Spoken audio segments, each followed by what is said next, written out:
niyan.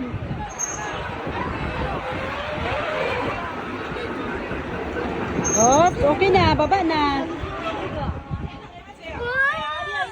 Kuya, sino nagbayad? Ha? Wala ka ng pera. Meron pa. Magkano lang natira? 100. Saan ka bumili ng ng tokens? Yung sana, doon sa nagpapabayad. Bumili ka doon. Magkano ba bayad dyan?